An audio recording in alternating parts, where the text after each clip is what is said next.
In a world where most people watch movies and then forget about them, these brave heroes join forces to watch them again and then talk about them. Join them in their epic journey as they go back in time, a decade and beyond, to revisit and break down films from a vast array of genres. Do these movies hold up over time? Are they classics?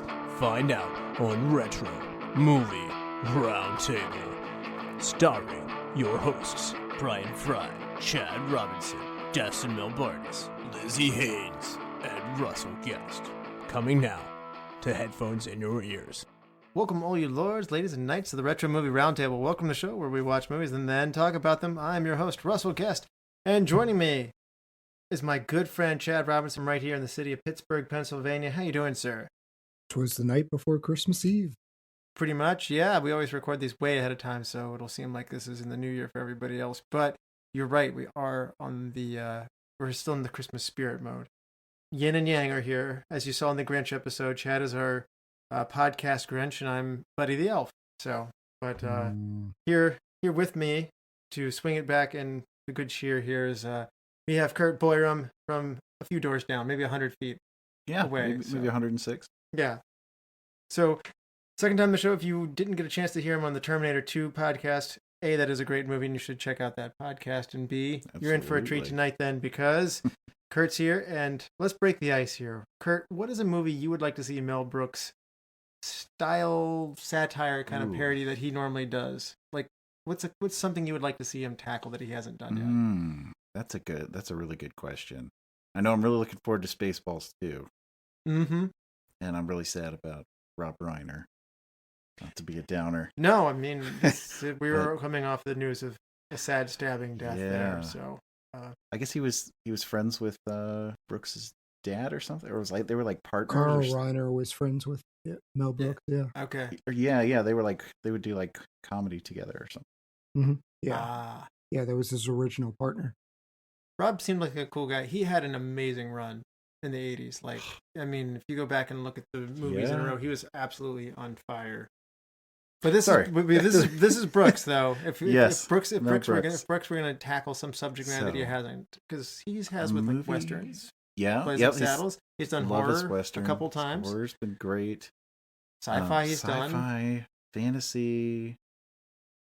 I guess he hasn't done full fantasy, has he? No, he's not done full fantasy. He's done like historical legend. Yeah, he's done History of the World Part 1. Yep. I guess fantasy. It would be interesting to see him do like a really dark fantasy film, like, or maybe just a fantasy film, like something like Never Ending Story and. Ooh, I like that. Yeah. I might be in line with that. Chad, what about you? What's something you'd like to see Mel Brooks tackle? I like his historical period pieces, so I thought of Don Quixote. I feel like there's a ton of source material to mess with there, and I could see like literally a windmill tilting fight. Okay, I like that. I went in line with where you were going with Curt. I'd like to see him tackle the wonderful world of Harry Potter, like with witches and sorcerers and things like that. So there hasn't really been a great Harry Potter parody, has there? Well, J.K. Rowling's about to make one. So, because she nailed it the first time, so let's just do it again. Yeah, well, less woke though. So, anyway, so Curt, what's the last movie you saw? We started watching the movie where Jack Black plays Satan, and a kid thinks he's Santa Claus or writes a letter to the wrong person. Dear Santa, I think it's from like last year. Okay. I didn't know. It was pretty okay. Pretty okay. All right. I think my kids changed to watching Netflix halfway through the movie. Oh, not a glittery endorsement. And it was just starting to get good because Jack Black actually got in, and he was pretty good. Okay. Not enough Jack Black. That is the same problem Goosebumps had, and you can always use more Jack Black in a movie, or The House with the Clocks in the Wall. Like, he does these movies that are kid friendly, and they should just lean on him more, like in School of Rock. Yeah. So, Chad, how about you? What's the last movie you saw? Well, we talked about it being Christmas season, so I watched Silent Night, Deadly Night. And this is the 2025 version because there's like 20 different variations of this exact same theme. One with Keira Knightley. This one has Ruby Modine, who is Lori in Happy Death Day, the roommate. So she's the primary girl in it, and it's really fun. It's kind of worthy of a Christmas watch. Check it out. Okay, I did not know there were different versions of that. There's movie. so many with like iterations of Silent Night, Violent Night, Deadly Night, and there are several different titles with this exact same. Okay. Are they separate stories, or are they like They're all remakes or- wildly different. Yeah. Yeah. The Keira, okay. Keira Knightley one is very depressing. Silent Night, Keira Knightley. Now, the last thing I saw was on HBO Max was the Crisis on Infinite Earth. They said it's going to leave soon, and that draws us in. And Grant and I watched it. It is a little more complicated. It says PG-13, but it is a lot of traveling in time forward and backward. And there's 3 parts, so I think more will be explained in 2 more parts. It was good. It's sadder than you would think, so a little more serious. I didn't know what I was getting in for necessarily, so maybe not targeted demographic for 6-year-olds, but good still. That's what the 13 in PG-13 stands for. Well, I've watched a lot of PG-13s with him. I think it means parental guidance unless you're 13, in which case you don't need parental guidance there once you're through 13. I mean, I did a similar thing. I guess the last movie I fully watched the entire thing was the original Jurassic Park with my 6-year-old. Grant's been lobbying pretty hard to watch that one. And I was just trying to hang in there maybe another year, just a little maybe bit more you so you should can understand all the science. And Yeah, There's exactly. a lot of talking, and I do not want him to walk out in the first 20 minutes of this movie. Yeah. My daughter loved it, but I want to say she was 7 or 8. Yeah, That seems like a really good age. That's when I saw it. yeah. My wife Yeah. was like, "I don't want him to watch Jurassic Park," and I was like, I Googled it, and the AI was like, "No, the 6-year-old should not watch Jurassic Par's Mary's been lobbying me. She's like, why can't he watch it? If he can watch if he can watch this Crisis on Infinite Earth thing, then why can't he? Jurassic Park came out in 1994, right? I think it was 93. 93. Was Same it year 93? as same year as Oh yeah, Those are same year films as this today. movie. Okay. Yeah, I say you had to have been older, but you're an 85 baby. I am. And then you're 84, baby. 84. Yeah, you Grandpa guys are both over here. 84s. Because we really diversify on this show. I mean, I do have a beard. These guys don't have beards, so That's the diversity. I mean, sorry, not to. And I'm losing my hair, and you guys have lots of hair. So there you I go. was gonna say I just don't have the full-on Santa look right now. I actually really have just a shaved Santa today. look. Oh, good All for you. right. You I mean, gotta it looks keep good. trim for Christmas pictures. Nice. I should Alright. probably clean up my act. Nobody sees this, so we're in complete. This is fascinating This is audio for fascinating, our audience. yeah. It has to be seen to be believed, ladies and gentlemen. Chad, tell us what we are going to be covering today. We are going to be covering 1993's Robin Hood, Men in Tights, the second Robin Hood movie we've done together, Russell. Yes, this one stars Cary Elwes, which I definitely mispronounced his name in one of the movies we've covered Thought for it was the whole podcast. Is it not Elwes? It is. It's Elwes.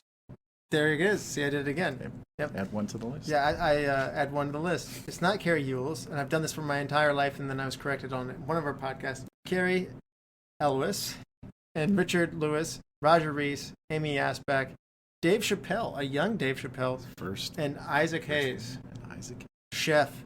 Chef. So this comes out in 1993. It's budgeted for $20 million. It grosses a good return, $72 million domestically. It comes at 46 in the box office, behind Sliver That's fun. and ahead of Dragon, the Bruce Lee story. That sounds like a Dustin movie if there ever was one. The number 1 movie that year was Jurassic Park. We had just mentioned that. There you go. See episode 85 if you want more Jurassic Park from us, by the way. And then IMDb gives Robin Hood Men in Tights a very disappointing 6.7. This doesn't register for me. I can't. I'm disappointed in IMDb. Yeah, the Rotten Tomatoes is also not that great. 42% from the critics. 81 though from the audience. Now, this is what I'm expecting. That 81 seems right. The critics did not embrace it, as Curt mentioned. It's not a box office smash. It's successful. It makes money, but it was a DVD VHS Comedy Central classic. So it grows on its quotable lines, memorable characters, and Mel Brooks' brand humor. And this one grows over the years. So It does, we've yeah. had a couple of these where it grows beyond its initial showing, and this is what you call a cult classic. It counts as that. It does get nominated for a Young Artist Awards nominee here in Outstanding Family Motion Picture Comedy category, so did not win any other awards. So, Curt, had you seen Robin Hood Men in Tights before? Yes. And I feel like it was part of my childhood as something that everyone had always seen. When did you get to it? I guess I was 10 or 11 when it came out. But I mostly remember it from like being played over and over again on TV. So I guess that would have been more like the late 90s. That's when I got it. I would have actually been like high school, college. Yeah, 16, 17 is about the time that I started. But it was just, I guess, all the clips of it and just all the lines. Like, everybody knew the lines. You knew all the gags. It was just kind of, those were just like iconic. It was kind of this collection of these characters and moments that were just iconic. Comedy Central TV runs, likely putting Yeah, it in your very rotation. likely. Yeah. I missed Comedy Central. That was a big thing. Like, they introduced, like, they'd get a movie, they'd play it hard, which would give you a chance to see it even if you came in later. So that's my story, actually, almost exactly. Chad, how about you? When did you see Robin Hood Men in Tights first? I think I got to it just a little bit earlier than you both. I was maybe 13 or 14. I remember it being junior high and same exposure. Comedy Central or whatever station, I don't know, TNT, TBS. It seems like one of those three is always rotating some movie over and over. And they do Mel Brooks marathons. I can remember, I think Spaceballs was my first, and then History of the World. And then I found Men in Tights. I want to say I had to actually rent Blazing Saddles. I don't feel like that got. I don't think it plays as well on didn't TV. get I don't think it plays as well on TV. You end It's up very missing good. most of the movie. I think it has been on TV, and I've witnessed it being on TV, but it's heavily altered. Yeah. I know they cut the campfire scene because I do recall seeing it on TV, and for whatever reason, that was what they took out. They messed with the lyrics and dialogue with substitutions and everything. I don't know. I always think back to when we covered Caddyshack. I saw a TV version of that, and Rodney Dangerfield at the end, instead of going, "Oh, let's get laid, let's go take a shower," Yeah. which is a strange. I actually thing. I've seen that like when I was really little on TV. I just didn't really understand what was going on, except I thought Bill Murray was really funny with groundhogs. You know, I could really understand that humor. But I got to appreciate the PG TV version, and I loved it. And I do wonder, why did I like this so much as a kid? Because when I go back and see the unedited version, I gotta watch that one unedited. You watch it very differently as an adult. It still holds up, but it's just Chad and I covered that one. Now, Curt, you've seen Robin Hood Men in Tights a long time ago. Had you seen it since then, and how is it coming back to it? It had been a very long time. I'd seen some other Mel Brooks or other Elwes, like The Princess Bride, and I'm guessing Spaceballs not too long ago, and maybe Blazing Saddles even not too long ago. I don't know how long. I think it's been a while since I saw Robin Hood Men in Tights. It's been a good while, and I never got to see it unedited until now. I missed the great joke about Miss Latrine changing her name from House. Oh, Yeah. There were a few things that caught me, you know. It's still pretty clean for a movie that's as funny as it is. It's remarkably clean, I think. Yeah. Like it plays pretty well on Comedy Central. I can see why they went for it. Chad, how about you? Have you been watching this lately, or how long has it been for you? It'd been a little bit, maybe a decade or so. I would say. I went back and kind of did a Mel Brooks deep dive back when we did 12 Chairs, but that was, let's just find all the Mel Brooks movies I haven't seen, because 12 Chairs was fun. That was fun to cover, and it was an obscure one that I hadn't dealt with. 12 Chairs is obscure because it was made for like a not major studio. I've actually not heard of it. It's funny.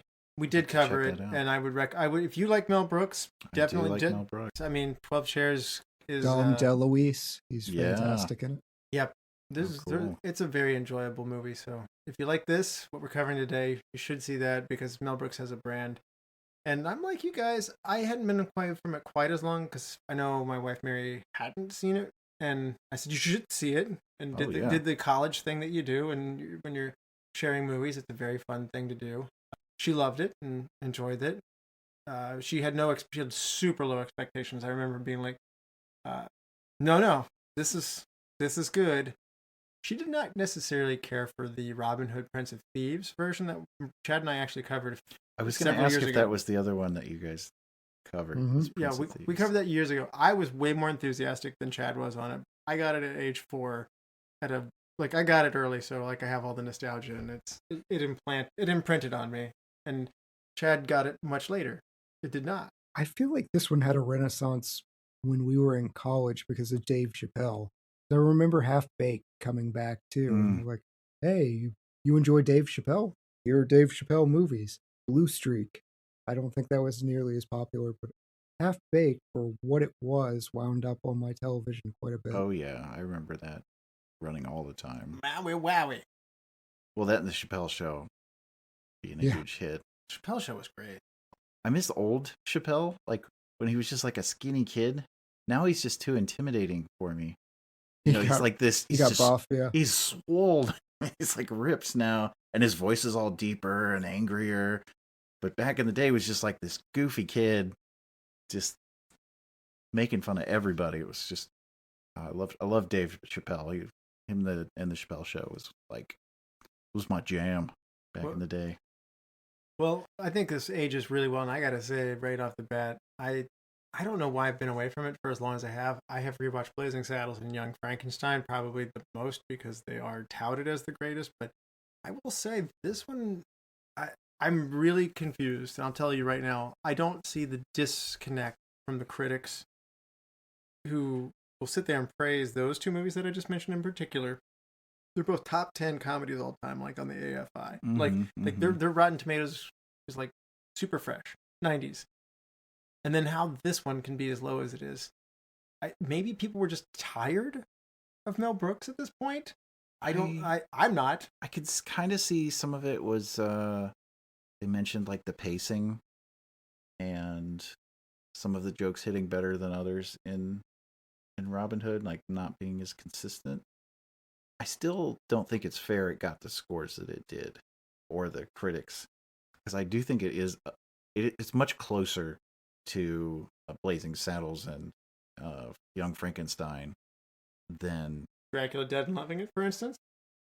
Yeah, that's where I like Dracula Dead and Loving It. I'm trying to love it. I'm like, it's like I like all the people involved. I love Leslie Nielsen. I love Mel Brooks. And I love Amy Yasbeck. It's just one of those things where you sit there and you go like, I'm having fun. I'm having fun. I'm loving this, and I'm having fun. You kind of grit your teeth through it, and you can sit there, and you do honestly sit there and say it's not as bad as everybody says. Yeah, because people say terrible things. Yeah. So you just defend your guy and say, no, and yeah, I remember seeing that. I don't really remember much of the movie, but I do remember feeling like I just thought it was just gonna all of a sudden be super hilarious. Yeah, these reviews look like they're for that. This, on the other hand, like you said, it feels akin to. It's like everybody was just mad at him. But This was first, though. There's nothing to be mad at. Yeah. Well, I mean, after Blazing Saddles and Spaceballs wasn't panned this like this, though. Well, I think Spaceballs did a little better though. Right. In general, we'll find out here. We will be spoiling this movie. And you don't want to have that happen for you, especially if you saw the other Robin Hood Men and Prince of Thieves movie, then you already kind of have spoiled this movie for you. But nevertheless, we will be back after these messages. Welcome to the All 80s Movies Podcast. I'm Bill. And I'm Jason. And this is the podcast where we talk about the blockbusters, the flops, and everything in between from one of the freshest decades for movies, the 1980s. So whether you're a brain, a jock, a valley girl, or a Jedi, we've got some 80s classics for you. Do these movies stand the test of time? Are we discovering something new? Is there an 80s movie we're finally watching for the first time? Join us each week as we dive into the cinematic nostalgia that inspired and influenced a generation. From the hits to the cult classics, we'll discuss our earliest memories, favorite scenes, fun facts, and our not-so-favorite movie moments too. It's the All 80s Movies Podcast, now available on all major streaming platforms. Please subscribe and happy listening. All right, we're back, and this is your final warning. Chad, for those who haven't seen Robin Hood Men in Tights since 1993, do you want to refresh people's memory? Robin of Locksley returns home from the Crusades to discover his house has been repossessed, his family is gone, and his blind but loyal servant Blinken is somehow still holding things together despite being legally unqualified for the job. Robin immediately decides the only reasonable response is to form a band of outlaws, all of whom are very enthusiastic and only moderately competent. This includes Sneeze's son, Achu, Will Scarlett O'Hara, and Little John, who we're assured is actually quite a reasonable size. Meanwhile, Prince John and the Sheriff of Rottingham are running England with the kind of confidence usually reserved for people who have never been told no. Their latest plan involves overtaxing the villagers and generally making life unpleasant, which gives Robin the perfect excuse to start a rebellion and wear tights in public with complete sincerity. Robin meets Maid Marian, who is charming, principled, and protected by a state-of-the-art chastity belt. Naturally, Robin vows to win her heart, defeat the sheriff, and restore justice, ideally in that order. Robin cannot resist the sheriff's trap of an archery contest and defeats Don Giovanni's chosen man. After a duel with the sheriff that proves neither man should be trusted with a sword, Robin triumphs and pledges to marry Maid Marian. However, Marian's chastity belt becomes one last running gag because in Mel Brooks movies, no joke is ever left behind. It can be used one more time. Call the locksmith. It's amazing how similar hearing you go through that it is to Robin Hood, Prince of Thieves. The story doesn't really change that much. Mel Brooks doesn't change the source material that much. When we covered Young Frankenstein, it's not really diverging from the beats that the regular Frankenstein's going through. What's interesting is he takes them, he does it with love. Like it's a tip of the hat to the source material. And it's this you're in on the joke kind of feeling. It's a brand that I think he pulls off really well that I don't think I can think of anybody else even coming close to doing as well as he does. And I think it's his, perhaps there's like a stage-like quality to it that can come to the films. And we've covered enough of his movies now where this is like rinse and repeat. People like working with Mel Brooks. Everybody has a great time. And he's a really good collaborator. This falls in formula with that. And this is just Mel Brooks doing what Mel Brooks does, again, with Robin Hood.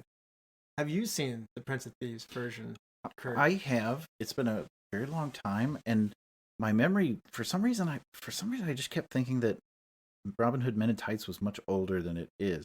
And maybe that's because of the Princess Bride. I keep, like, fusing the two in my head. That one's It was like 80s. It was in the 80s. 87, yeah. Like Yeah.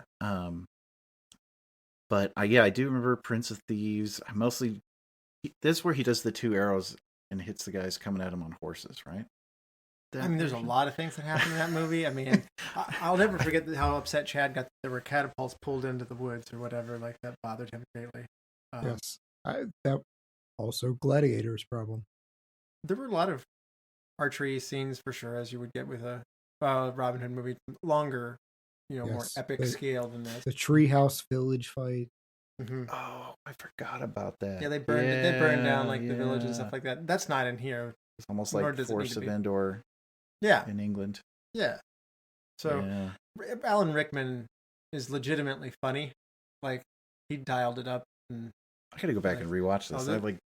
But again, when Rickman takes it up to 10, then you have to go to 11. And this Sheriff Rottingham takes it up even more ridiculous, and stuttering over himself and not speaking clearly. And I love each of these characters. Again, they do the same things.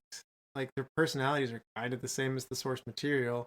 It's just they add these things. For the king, it's a mole that moves around on his face randomly, and also he kind of has like this New York accent of like, like he's like he doesn't seem like so depressed.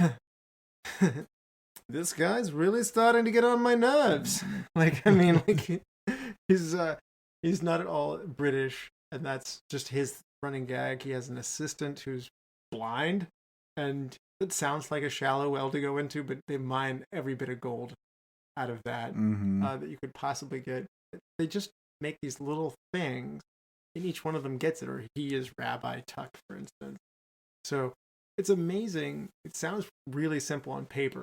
It's like each character, you do a few things and you tweak it, and now they're funny. And then he has a sense of film creation that is so collaborative, where you bring funny people together, you empower them, and everybody's having a good time, and then it starts to write itself even more. I didn't really know much about that in the background. There was special that talks about he's gonna tell everyone the secret about what really happened behind the scenes, and like, oh, everybody actually had a good time, and that was the surprise. It was nobody fought, everybody was just cracking jokes the whole time, and they were integrating material constantly because everybody was having fun and trying stuff, and like it was almost like a stage production where the whole crew was just having a good time the whole time. And it's an interesting mix too of young and old names. Like you have like Dave Chappelle, who's young, Elwes is kind of young, but then you have like Dom DeLuise coming in here as well. Obviously Mel Brooks himself is like 2 generations back at this point. Isaac Hayes is getting in there as well. I mean, it's a really interesting mix, and they found good chemistry with each other. It's fun to see the cast talk about this with each other. They seem to have had a genuinely good time, as you pointed out. And this is becoming a reoccurring thing as we cover Mel Brooks movies. Everybody loves Mel and likes working on these things. I remember when we covered Young Frankenstein, Peter Boyle just said, there were days where I wasn't in the movie because I'm not in the movie that much, but I just wanted to show up and come in to be part of it all because it was so much fun. Oh, that's so cool. I never heard that. And I really liked the experience of being there, and just I got up and I got excited to go to work because it was just a fun group. And I wish we could all have a Mel Brooks for a boss. Sounds like a... Do you have Mel Brooks for a boss, Chad? I like my boss, but it's more of a corporate grind environment where I work. Yeah.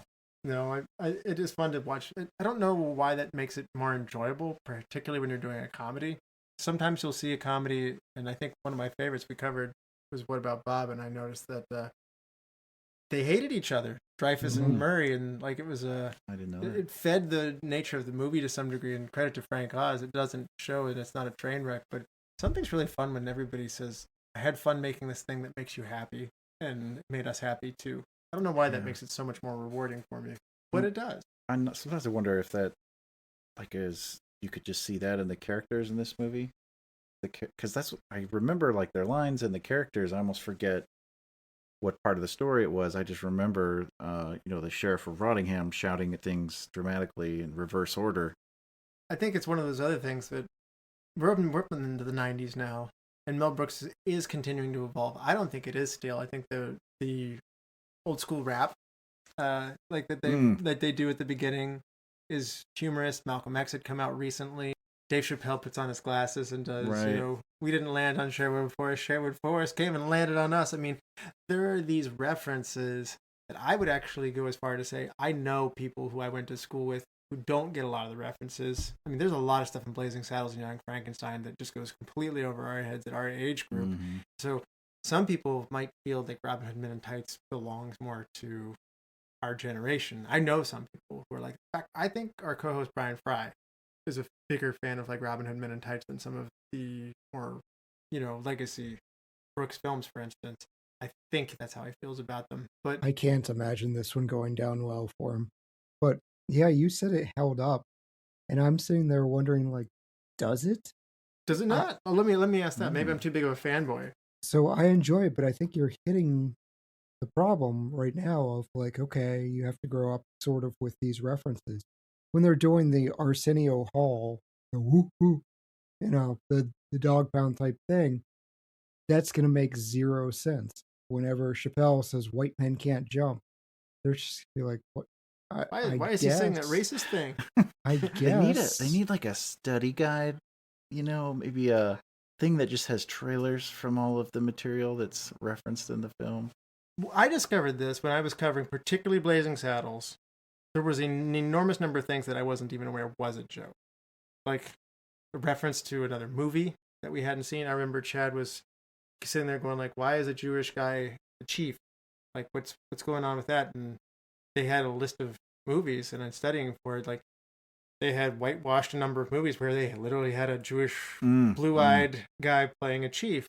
And Chad's sitting there going like, why are they doing that? It seems, and that was a joke play See, off I the never movies knew at the that time. joke in Blazing Saddles, and I've seen the movie so many Yeah, times. I saw this movie before I saw Blazing Saddles. So when Dave Chappelle says he worked in Blazing Saddles, I don't get that joke. Mm, But now you do. So I do. It's yeah. part of the Brooks universe. yeah.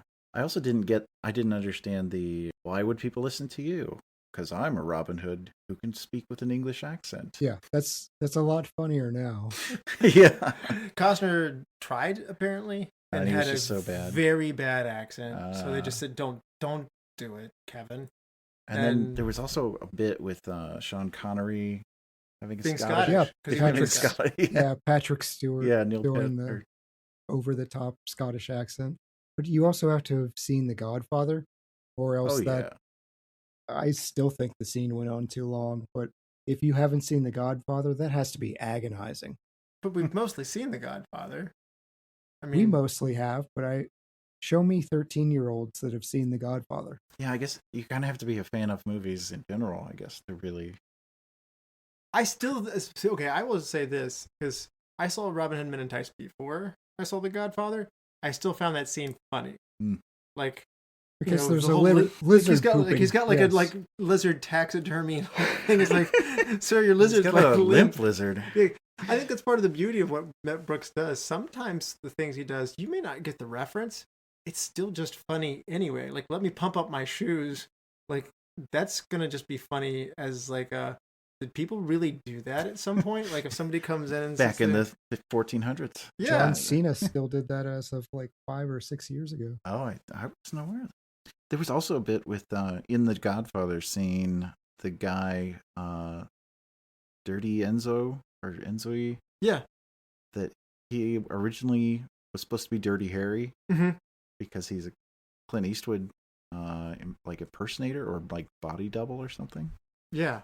And so that was one that caught me, and I was like, I always wondered why Clint Eastwood was in this movie when I was a kid, you know. But yeah, I thought that was a pretty good joke. It is, and like, you don't have to get the reference just to be like, this guy looks like Clint Eastwood. It's funny, like, right? I mean, you can appreciate it at like the next level. I think Family Guy's kind of like that. They just drop references in sometimes, and then sometimes you're like, I don't understand what you're talking about this time, Seth MacFarlane. This was not for me. But it's still kind of funny anyway. But then every now and then one comes on that you do get, and you're like, oh, that's really funny. And I don't think you're gonna, like you said, Chad. Maybe you don't get every single one of them. I don't think you have to. Maybe that was the problem with all the critics. They just hadn't gone and seen any good movies. Well, I still maintain like the hit rate's pretty high. Like, it has a good, like, you don't go long without laughing or without a gag on this one. I think that's one of these things where sometimes in the mid 90s, not pointing at Leslie Nielsen saying it's your fault, but there were like these Naked Gun-esque movies that drove the spoof genre. Like Hot Shots was a big one as well. And then there was like a series of movies that did this spoof thing, and they didn't do it as well. Like, they would be dry, or they'd have like these jokes where just like, I walked into a pole, and like, you know, yes, you can get by on that in Tommy Boy with Chris Farley, but quite often they just don't. I think maybe that genre had played out. This I don't put this in that category. The same thing can be said for, like, you know, the spoof movies for like We're the Spartans, or not another teen movie, or like, that one's good though. Okay, well, I actually haven't seen that. Scary Movie like 6 or whatever, you know what I mean? Like, they're just at some point they weigh the original Scary Movie down at some point. I'm wondering if some of that was going on with the critics, because the genre might have gone stale, whereas the master had not. Fatigue. We have Austin Powers coming out, 97, 99, close to that. I still maintain all three of those movies really made me happy. Well, that's what I'm saying, though. Like, Austin Powers was really well received, but that's another one. Even watching Shrek, like, I watched Shrek and Shrek 2, you don't realize how pop culture time-oriented those movies were. And my daughter's like, I don't get the joke of suspect escaping on a white Bronco. I'm like, it's funny because a football player murdered his wife. What is wrong with you? Well, I mean, like, when a Chew gets beaten, he's like, did you get that on tape? Yeah, like, Rodney King. Mm-hmm. Exactly, that's a Rodney King reference. And you're right. I think maybe the next generation might not get that as a joke, but I still maintain it's funny how it's delivered. Yeah, another one didn't know it about was the sign in the background when they show the assassin about to shoot Robin. The JFK. Yeah, and it's Yeah. supposed to look like the. Kevin Costner was in JFK too, so there's like a little bit of borrowing from the Costner universe as well. So I love the repossessed castle. Like they've got it says, "Do you want halfpence to go to this fund? If joint return, does your spouse want halfpence to go to this fund?" Written on the actual. Can you actually see that? I guess you could see that in the movie. Yeah. I did read that there was they had this like in the clause on when he seizes the 1048 tax form. That's like they picked the whole castle up like they were taking a car and like jacking it up and saying, "Move it out." I think that kind of affected me as a kid. I was like, I didn't know you could do that to castles. It's like, wait, did they really do that back then or no? It's like, I have a stupid question, teacher. And they're like, no, that is a stupid question. It's more like the Monty Python history of that one sank into a swamp. Oh, and we rebuilt it, and it also sank into the swamp. But the third, another old one that we wouldn't have gotten even at the time, but we've covered Abbott and Costello meet Frankenstein. I now understand like the "Hey Abbott" kind of thing. Like, I mean, there's a guy in the crowd. Like there's the Abbott is coming through, and someone's like, "Hey Abbott," and like it's. Even when I didn't get it, just the funny overreaction. I hate that guy. Like, it's like, I don't know what happened, but I still thought it was funny. It kind of adds like a cool sense of there's more going on. Yeah. Like it's almost like this richer backstory, which I guess it is. It's this meta backstory of everything that's going on in the film.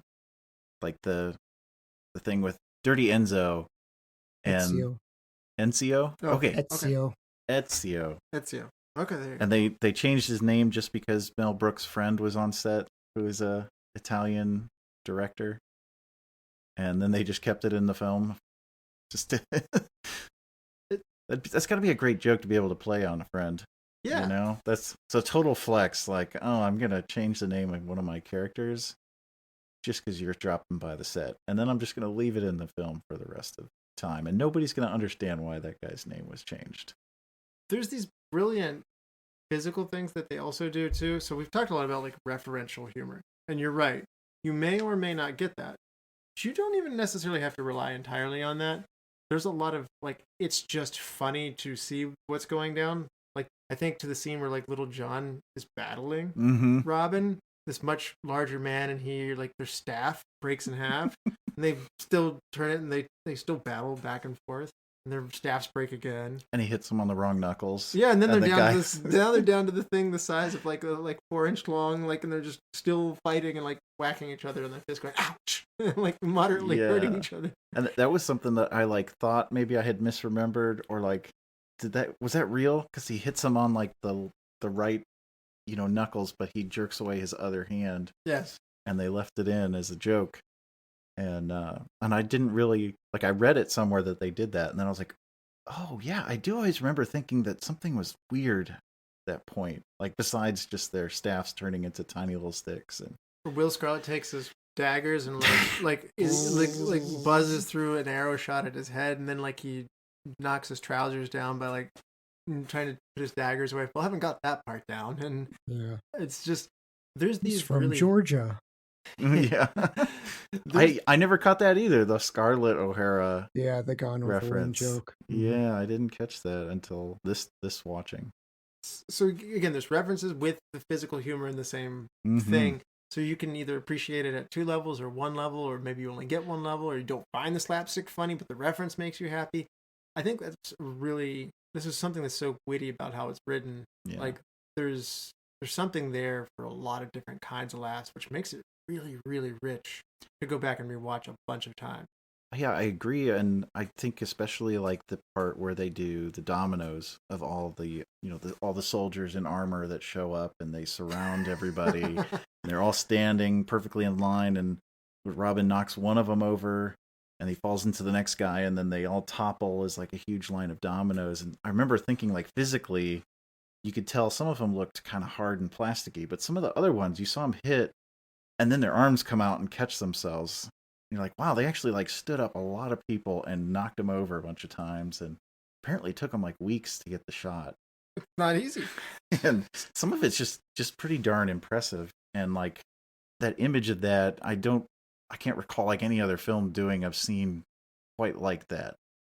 You know, like I always remember it from this movie and the other one where Little John, it happens like right after that. He picks where the door is barred. He picks this huge timber, half a tree, and throws it, and then it crushes all of the guards. And for some reason, that image was always like stuck in my head as a kid when I thought about this.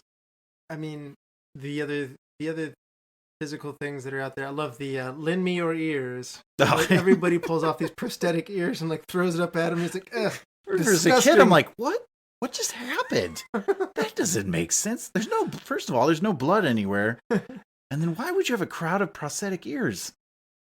It's so physically ridiculous and funny that they're bringing this slapstick into there and using it at such a high level.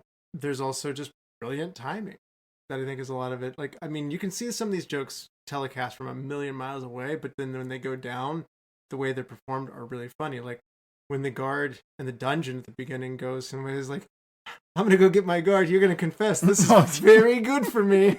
And like he walks off, everybody leaves and has a giant prison break, and he comes back and he's like, oh no. Like it's just that guy was really great. Like for like such a small part at the beginning. Falafel. And then you give him a ridiculous name like that. I mean, could you have seen it coming? Yes. Did you know it would be that good with the payoff? No.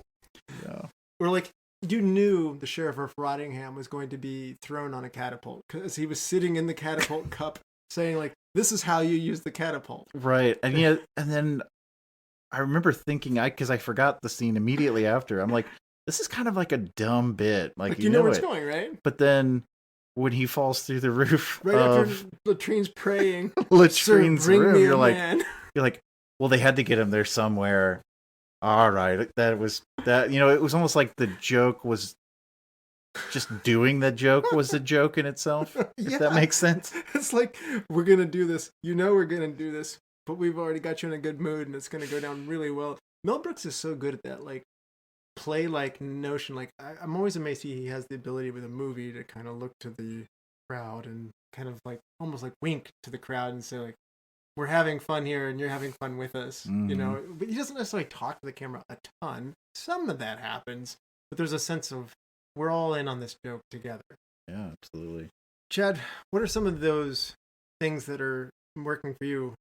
Again, we talked about the slapstick, the physical nature. We talked about referential humor. I like Broomhilda's part. I like her a lot as just the perpetual, for lack of a better way, cock block. Like, she is just there the entire time at a kiss or anything. There's no need for her to be German, but it's just funnier that way. It is funnier. And I forget how she phrases it, but it's like, no ding ding until the ring ring or whatever it is. She is great. Oh, that reminds me of the ding ding and the chastity belt. I read somewhere that it was a real metal belt. Yeah, just like Princess Leia had to wear a metal bikini. It was very uncomfortable. Yeah, Yasbeck wore a very I did not know that they set of metal panties. They said they kept having to test fit it on her and then pound it into shape a little bit and then fold it back up to her until it fit sort of comfortable. Mm-hmm. I always thought they just put like metal paint on a foam like piece or something. But there are cosplayers that do this. Yeah, it's probably easier now to come up with whatever that is in foam. Well, she went for it. She said it was super uncomfortable, which I think it's kind of the point. Yeah. Right. I mean, right? I mean, so is that method acting? Yeah. Extreme method You've got the jackhammer. Yeah, that's going to be uncomfortable. Period. There's these written things, as I mentioned, that are in there. Like, I love when he comes in and out the water and like it says like, you know, instead of like the Hollywood is like, it's like England mm-hmm. is on there. There's or that he swims to England. Yes, without by any map. Yeah, with no intro or fanfare. It's just like, no, that's just how he got there. Yeah, I'm pretty sure into the sea. Yep. Yeah, I'm pretty sure as a kid I was like, wow, I didn't know some people could swim to England from Africa. That's amazing. Again, stupid questions when I was younger. Some of these things you just don't notice even right away, and just it's great. But it just keeps giving. It's a gift that keeps giving because it's written on so many different ways. And I think a lot of that is because Brooks encourages and makes it like so that the cast can improv and do what they want to do. I think that that's one of those things where everybody's contributing and riffing with each other and trying out different things. And Brooks is a master at either giving people enough direction. I think Dave Chappelle said, Brooks gave me freedom and confidence, but also he gave me shape. You know, he would act out like with what he wants you to do. And everybody always, Mel's a genuinely funny guy, so that he'd make them laugh while like telling them what he wants them to do. And then they can put their own spin on it. Or there'd be scenes where Mel would shoot it and say, all right, I want you to do this. Great, I got what I want. You did what I asked for. Now I want you to just do it again, do whatever you want. And particularly the guy who played Sheriff Rottingham, Roger Rees, was saying like, this is amazing. Like this is a treat. Like as an actor, like you don't get that normally. It's normally like, that's really cool. Give me this. And it's the ability to go free is a lot of fun. They reward him for it too, because they find a lot of great humor there. So yeah, I was kind of surprised. I don't remember seeing him in really a lot of other things, but he was fantastic in this movie. Great hair. Yeah, yeah. I mean, flicks his hair, and he makes like I mean, he's goofy, but he's still like intimidating. And when his words come out in the correct order, you know, forceful. And if you look down the list, and I just said, after you get past Cary Elwes, like you've got a list of people who none of them jump off the page as being like, these are electrifying names. I don't, you know, again, this is a young Dave Chappelle, unproven commodity there. So if you especially think that into consideration, this movie seemingly greatly exceeds the set of its individual parts. Like you said, I didn't know these guys were that funny. Can you, go ahead. I mean, Patrick Stewart and Dom DeLuise. Dom DeLuise is a legend for comedy. Patrick Stewart's not known for being funny. Dick fairness. Van Patten. Okay. Yeah. So you're right. There's they these were guys kind of like minor characters. Like most of the leads. Yeah, absolutely. Were kind of, I don't know if I'd say unknown, but some of them are known. It's like Amy Yasbeck. She's in Things, but like, or like, you know, Richard Lewis. Like he's in Things, but like, he's not the first guy off your tongue of like actors from the time. I never really understood why Cary Elwes like didn't do more movies, like swashbuckling. Like he just seemed like he was the perfect guy to me when I was a kid, and then the next thing I saw him in was Saw, and I was like, what happened to this guy? You know, his high points are extremely high. Yeah, but I don't know why he's not in more things. I think he does continue to do work, to your point, but I feel the same way about Michael Keaton. Michael Keaton seemingly disappears, and Michael Keaton made a strong choice in his case. I think I heard Michael Keaton say, somebody told me, spend as much time with your kids and don't prioritize what project you take. And, you know, because they're only going to be here for this time. And then Keaton seemingly kind of goes out of the spotlight, but in reality, he kind of did it of his own choosing. And he's like, I don't have regrets. I just spent time with my family.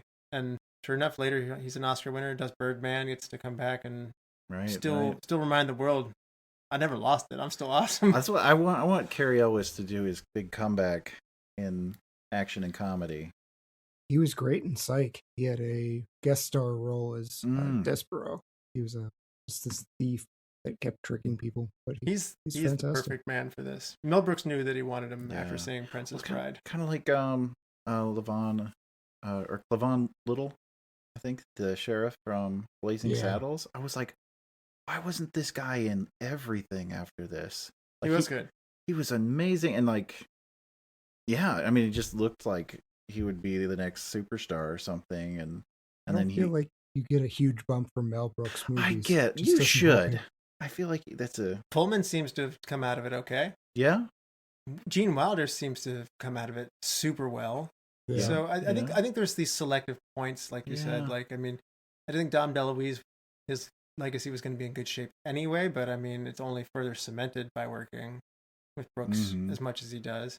I mean, Frank Boyle gets Schindler's List, and then Everybody Loves Raymond, which is a very strange sentence to utter. When you go back and see where Rick Or Moranis Peter did Pan.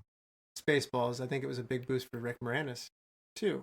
Probably. Yeah, well, and that's another one that walked away to be with kids and family. Right? Yeah. You know, and I think he's kind of coming back into He'll be in little bit. Spaceballs too, yeah. films, and now that his kids are grown. Yeah. So that's the happiest reason to lose an Yeah, actor. Like, yeah. I mean, that's what I did, obviously. yeah, that's. Just wait till your big comeback. Yeah, my big comeback's coming. So, but Elwes they thought when he got the call from Brooks, he thought it was someone doing an impression, and he hung up the phone. And he hung up the phone twice on Mel Brooks before he realized that this is a genuine offer. And He thought it was Jim Carrey.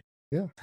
Oh, did he? Jim would be good at it, and like I bet he has a good Mel Brooks. I've never seen it. Actually, most of the cast had really good Mel Brooks impressions. When they were going through that interview you linked, especially Cary, he was doing great facial expressions of Mel Brooks. Yes. What's it like to have him as the director? They're all just doing these outlandish Mel Brooks type things. Chappelle's was deliciously bad. Like Yeah. it wasn't accurate, but it was still very funny. So like what he said was funny. But Elwes said, I got to grow up on Mel Brooks movies, and I got to be one. In one, it was just surreal. Yeah. And at this point, Mel Brooks is a legend. And also, nobody's telling him no, and he gets to do his thing. And so there's not a lot of studio interference in there. I remember in some of the other ones we covered, particularly with Young Frankenstein, there was a lot of like people telling Mel, you got to do it this way. Or Blazing Saddles, you can't do this.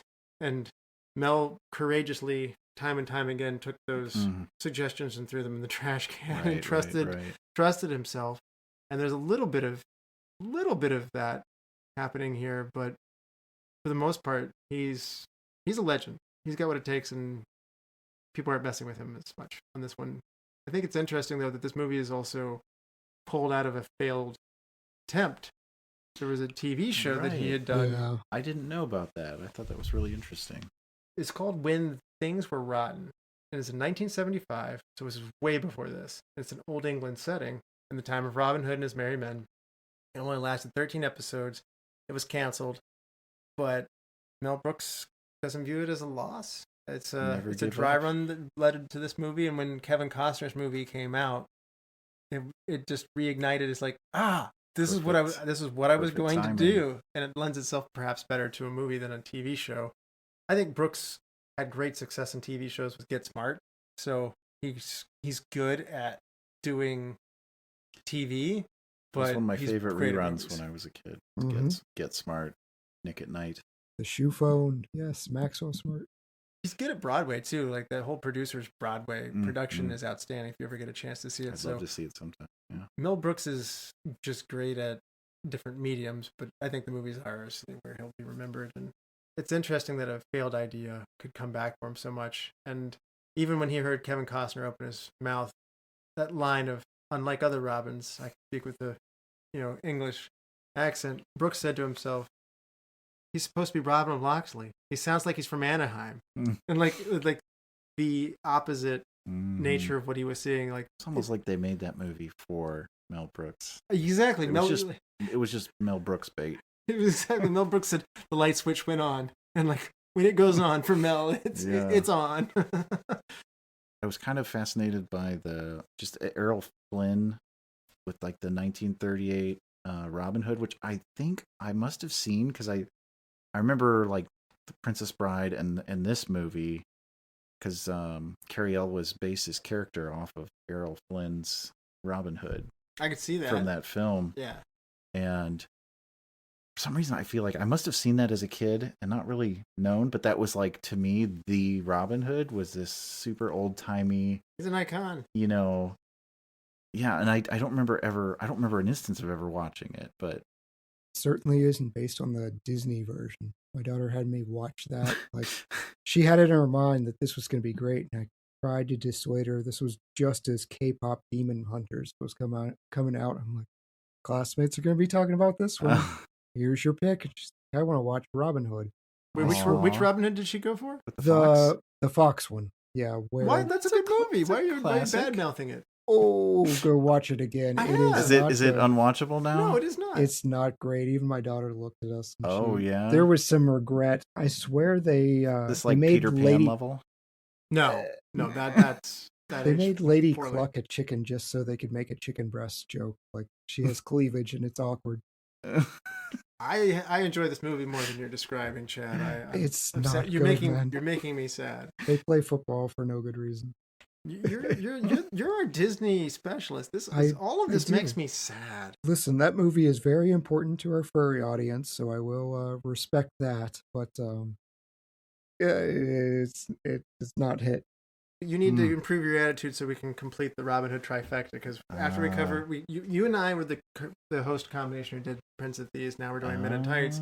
I think we should go back and do maybe the Sean Connery one and the Errol Flynn one. But I still am counting on you. I'm gonna go watch the the Errol Flynn ones soon. Yeah, Taron Egerton did one as well, and it was terrible. Everybody says it was terrible, but I I honestly didn't. I like Robin Hood, I think, because I didn't hate Robin it. Hood fanboy. I mean, I Okay. prefer the Costner one over that one, but I mean, honestly, everyone said the Russell Crowe, Ridley Scott one was trash. It But was, yes. Well, You were correct. I'll say what I said about Dracula Harsh. Dead and Loving It. It's not as bad as everybody else said. Like, it's not. Is it the best Robin Hood movie? No. Why can't we make a good one? Like this is my favorite Robin Hood movie, and I just question why can't we make a good one? This is a classic tale. Like I said, there's a Connery one out there that we can see from the 70s, and then there's Errol Flynn even before that.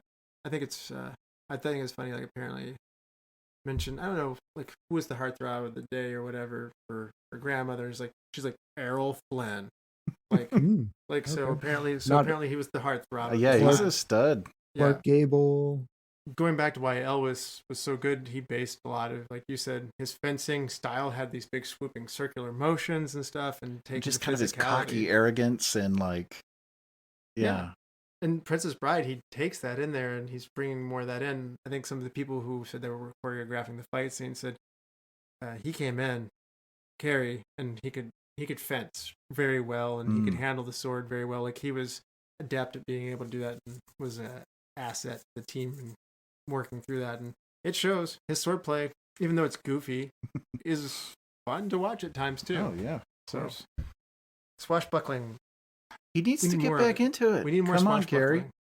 Yeah, we want to. I want to see some fit. He could do like maybe if he wants to do something more serious, he can do a biography picture of a famous fencer, Or just go pirates. Do Or- Blackbeard or whatever else. They sing Yeah. shanties. It's built right in. He's so good. And We'll have to invite him. And he understands a lot of these Mel Brooks things.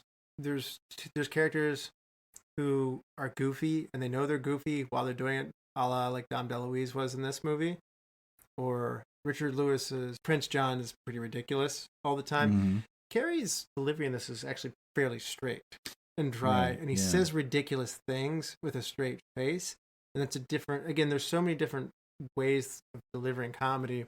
He says funny things, but in a dry way, and it's I guess Chef's it's kind kiss. of So a good. good counterpoint to the sheriff, Roger Rees, where he's got a lot of really ridiculous lines, but he's giving them very serious, or seriously or anti-seriously. Oh, like I the love part when- where he has to give him the bad news I in a love good that. way. Thank you. It's Thank one of you. my favorite scenes of all time, where he's like, "He wants to kill us. Oh, we're in so much trouble." This is the funniest thing. He's gonna stage a revolt. We're screwed. Why are you laughing? This is terrible news. It's so like dumb, but it's so good. It's brilliant, Oh, and he does a great job, like with his fake laughing. It's just really on. oh, and the scene where he drops her latrine's roof. He's so good at like being repulsed. I have a headache. I definitely did not get that when I was younger. Yeah. I didn't either. But that's like I said. These movies are the gifts that keep. I mean, I didn't get it till I was married and older. It's just such a funny line. I mean, I can't believe I saw this like again, high school, college, and now way down the line. Like it's like I continue to see new jokes in this, to the point where I'm sitting there going like, I told Chad before this, like, this was already in my top 100 comedy movies, like on my own countdown. I saw this, studying this always gives you an extra appreciation. You're sitting there going like, this is so well made, and it is funny. And I have also fallen subject to it's the lesser Brooks project. Like, it's in my box set. Like, my box set of Mel Brooks movies leaves out Dracula Dead and Loving It. It pretends that like it never happened, which for some, I think that might actually be perhaps for his legacy, a beneficial thing. But Robin and Men in Tights is the last one in there, and it can kind of be the afterthought. For some people in some generations, I'm sitting there going like, no, it's legitimately just as good as all the other stuff. So I bumped it up as my point. I'd say it's a little below Blazing Saddles and Young Frankenstein. And Young Frankenstein to me, but it's still very high. And I guess it's close to my heart. Yeah. You know, it just... We talked about Cary being so perfect for it. Another thing that Cary did well, he went to bat for Dave Chappelle. Brooks was not. Brooks was not so sure about. I was Chappelle. Really interested. I found that really interesting. I had just seen that, and that this was Dave's first big role. He's only 19 in this. Yeah, it's wild. I mean, he was doing great stand up, and wasn't he on? He was on Star Search with like Justin Timberlake, and won. But he wasn't. You know, I think this was his first chance getting a lot of screen time, and he's so good. Poor Amy Yasbeck had to stuff her bra because the role called for a busty individual. Buxom blonde, I think. Yeah. And she wasn't anything that they were looking for. Wig and But again, Amy wanted it. Like she's like, I want to be in a Mel Brooks movie. Like, and she got 2. Yeah, I mean, she's turned. I keep saying Dracula Dead and Loving It's not as bad as you think. I mean, I think like Mel Brooks has gone back to some of his stars, whether it be Gene Wilder, Madeline Kahn, some of the people he has a tendency to go back to, and he went back to Amy Yasbeck. Again, to your point. So people like working with him. They want to work with him again, and he's usually pretty good about bringing people into each other. I was just thinking, you were making me think of the Executioner. Yeah, he's in Blazing Saddles. Yeah, and the same guy. He's so funny. He just wears the eye patch on the opposite eye in this movie. Oh, he's so funny. Dave Chappelle, Cary said I had to fight Mel to get him on there. But he had something, and when he walked in the room, he owned it, and that chemistry that was needed for there. And Mel's, again, just like, all right, you seem to, I trust you, and if you want that, then that's what it's going to be. So I think it's so interesting to watch Mel working with others. I remember when we did Blazing Saddles, he had written Young Frankenstein more on his own. And when he went to Blazing Saddles, he had like 5 different writers, and Richard Pryor was helping contribute, and like all these very funny people were helping. And I think it made Mel unlock another level for him. And this movie is indicative of just trusting your cast and going with them.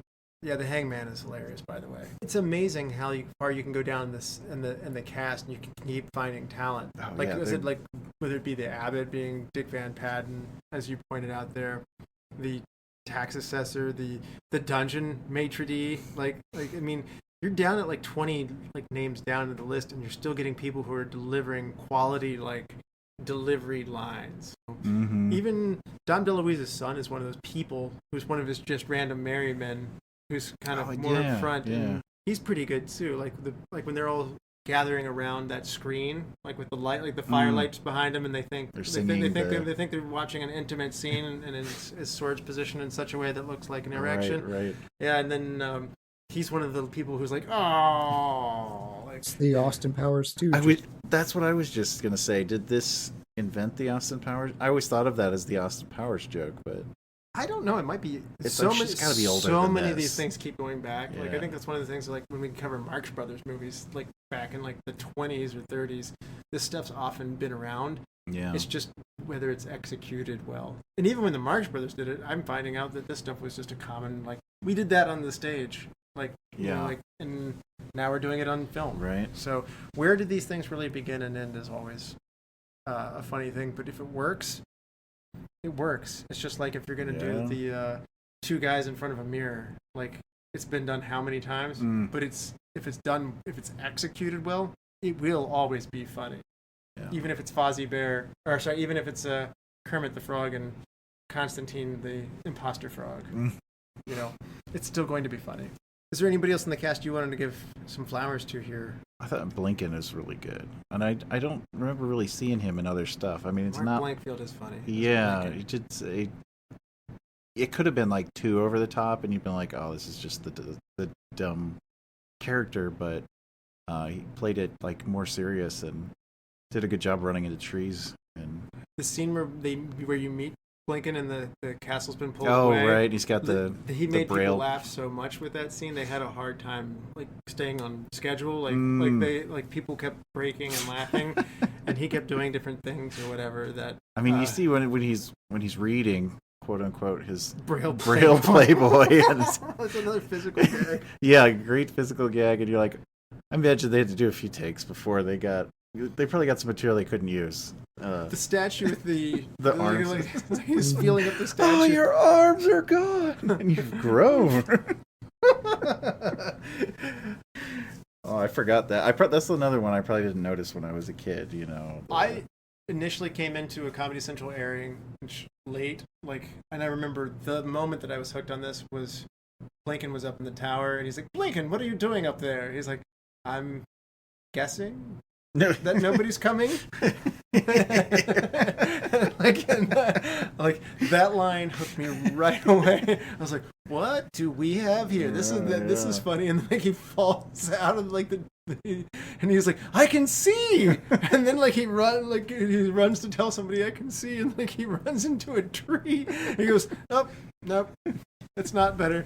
And I was hooked at that point. I don't like to come in the middle of movies. This was probably before I absorbed that dogma of no, I will watch this from the beginning, because I did watch it to the end, and I was like, what is this movie? I have to see the rest of this from the beginning. Yeah, I'm like that now, and I don't think I was really until streaming. No. Maybe a little bit when I got into Blockbuster and later in high school, and I could go rent movies that I wanted to watch the whole thing. But yeah, there was definitely an age of my life where it was okay to come halfway into a movie, because that's how you saw things on TV. You gotta take what you can get, otherwise, who knows when your parents will drive you to the rental store. Right. I've never seen the end of Groundhog Day, just due to this exact situation. Russell's gonna force it one day. One day. Yeah. I mean, that's a good one. Groundhog's coming up, so.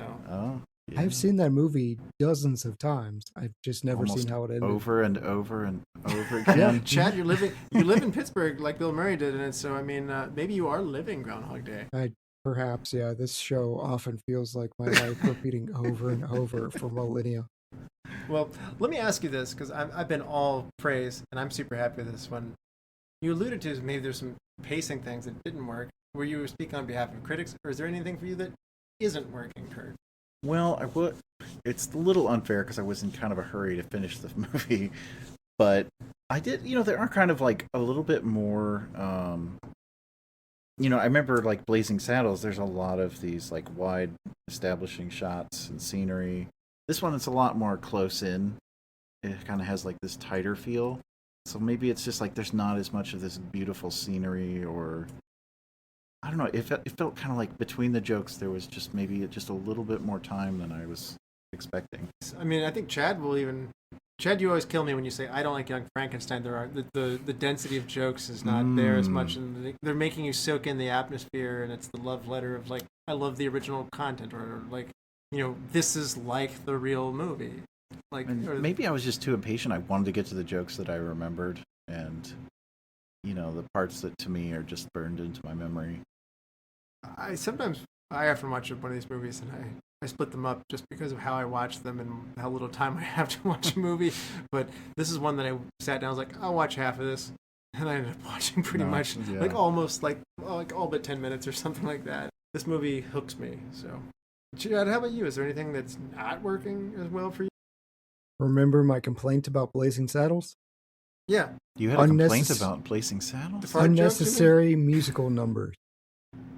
There's plenty of them. Or do you find yes. That's a valid question. Do you not feel like this is a musical? I could say which is in keen. I kind of found that strange to hear. I didn't really ever think of this as a musical, other than the song where they sing about being in tights and. I love that song, rap. But I love that, and I love the rap. But the other ones, I was like, oh, I don't even remember them singing these. Yeah, Maid Marian.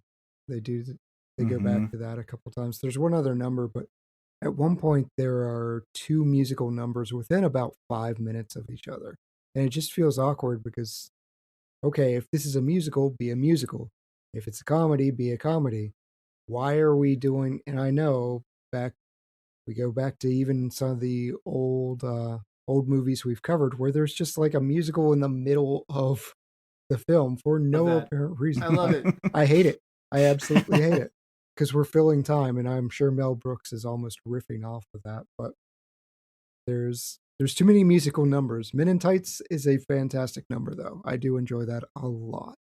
Which specifically? Okay, so if that's working for you, is it the like rappers at the beginning giving you the intro, like the hey na na na na na na na na na? I love that one. I do. So, is that I what's would not doing for you? prefer not going back to that twice if we're going to do it. But again, Mel Brooks is Mel Brooks. He's like, hey, I've got a joke. I'm going to wear this out. They're the storytellers that you have to like. They're your narrators, sort of. It feels super dated. Interesting.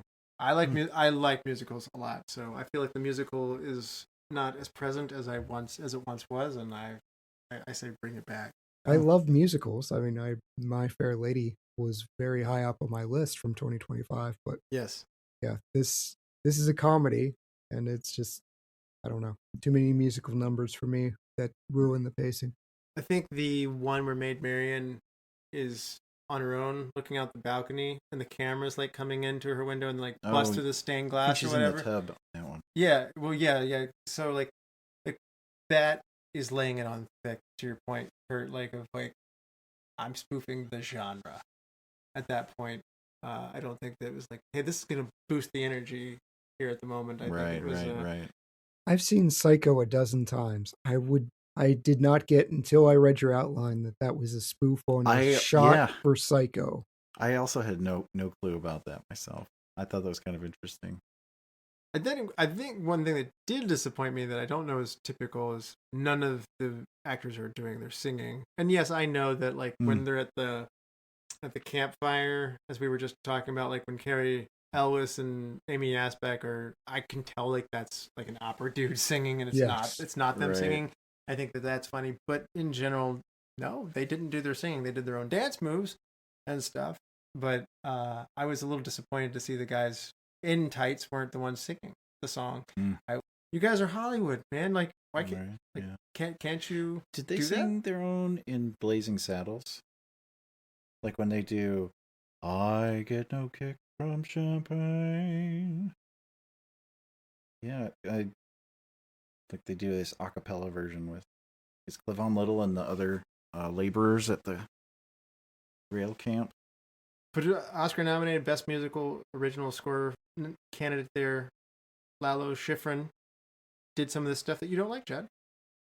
The music itself was great. Like I noticed that, and the intro music is fantastic. Yeah, the intro music's good.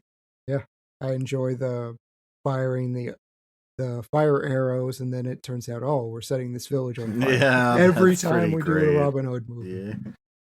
Leave us alone, Mel Brooks.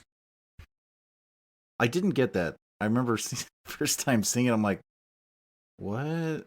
Like, and then later I'm like, oh, of course. I'm just slow, I guess. I was wondering, do you feel like the arrow shot, the Patriot arrow, that if there's anything that didn't age as well, do you feel like the physics of the arrow that does these ridiculous things, then splits the arrow again, and is some of it's computerized at the time and some of it's practical, which means looks jerky and like, but it's also a comedy, so maybe the more ridiculous it is, also the funnier it is. Like maybe it's funny that it's not super smooth. That was one of those things where I was thinking, did that one hold up? But then I thought it's kind of good that it's bad. I feel like we diverge very much at this point, Russell. Like for me, the funny part is I lost. Wait a minute, and he pulls out the script. Like that's funny, and then they all go to their scripts, breaking that fourth wall. I do not like the arrow gag at all. Oh. But I can see you thinking this is very funny because people are being bothered, and it goes longer and longer, and it goes around in a circle, and it goes through the back, and people are jumping up. Like that's fun for you. I can see you. Yeah, it's true. That's fun for you. The crowd doing the wave was I Yes, love that. that's eye rolling for me, but that's Mel Brooks. Like he's Yeah. doing, he just does the shotgun approach to all of his jokes. Some of them are going to hit for some people, none of them are going to hit for everyone. I can't imagine. It's very close.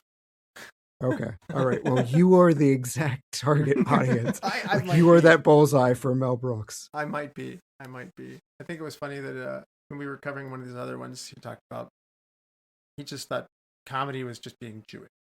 He said, he's like, I didn't. Took me a while. You grew up in New York and a certain thing. I didn't see a tree until like 1940. I think I saw him talking about this one, which that sounds pretty far back, but for him, that's a decent chunk of his life or whatever. He goes, it took me a long time until I met a Gentile that was funny.